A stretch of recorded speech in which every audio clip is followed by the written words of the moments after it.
شادی کرنے والے افغان مہاجرین کو پاکستان اوریجن کارڈ کے حوالے سے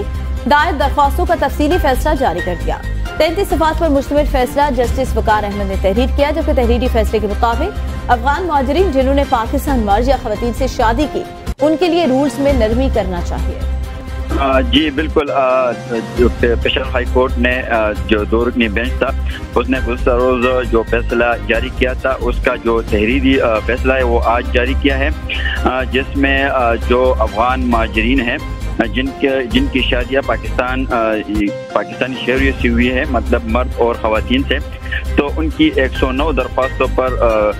سماعت ہوئی اور اس کے بعد جو فیصلہ تھا وہ آج جاری کیا۔ فیصلے کے مطابق جو افغان سٹیزن ہیں جن کی شادیاں پاکستان سٹیزن سے ہوئی ہے ان کے ساتھ نرمی رکھی جائے، اور اس کے ساتھ ساتھ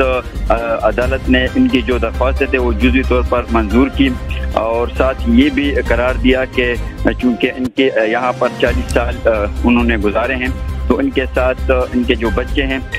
جو نادرہ حکام ہیں یا دیگر متعلقہ ادارے